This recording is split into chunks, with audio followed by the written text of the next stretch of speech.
When you started out, was it the Ding Ho days? Was that like the first place where you start? Like, what was it like? What year did you start out? First of all, July '79. oh wow, what was the scene like? Well, it was the Comedy Connection. The You little heard- one downstairs. No, was still there? no, it was on Warrenton Street. It was street level. That was the first one. Before Nick's. Before Nick's. So it was the same comedy store, or excuse me, the same one that was the Charles Playhouse, right? Yeah, Yeah. you got straight in, Yeah. and it was right in there. It was an amazing room. Yeah, little, like, 150 people probably. I don't even think that many. Maybe 100, maybe 90. That Tiny was the first. ceiling. Yeah. Yeah, low. That's where I went to see an open mic there, and then I thought, what I was doing is I was, into comedy from watching The Tonight Show. That's when I really got like, oh, these comedians, Carl and Robert Klein, all these guys. I had to watch The Tonight Show because my brother was older than me, and we had to watch what he wanted.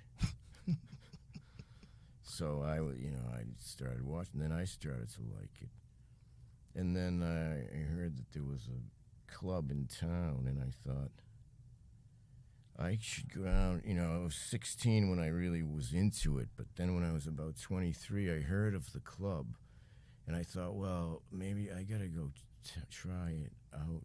I mean, I wouldn't have to move to Los Angeles or New York, and my character then, I couldn't have 23. I'm not gonna move to Los Angeles. It was like that was too much for me.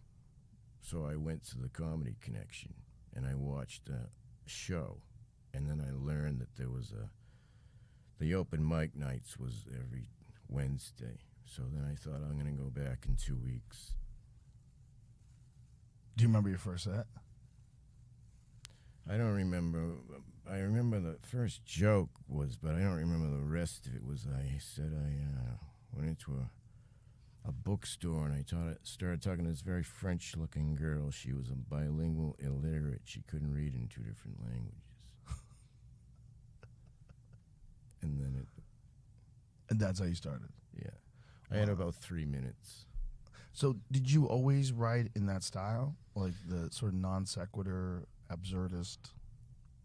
No, see, I didn't even write anything until I went to the watched the show, and when I knew I was going back in 2 weeks, during that 2 weeks, I wrote things, but I had never written comedy at all. Right, but when you first started writing comedy, it was always that style. It was about 70% like that. There was more like normalish.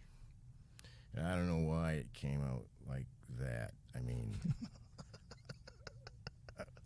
I was influenced by Carlin talking about everyday little things, and that's what I said, oh, I'm going to do that. And then the structure of a joke was from listening to Woody Allen's stand-up albums.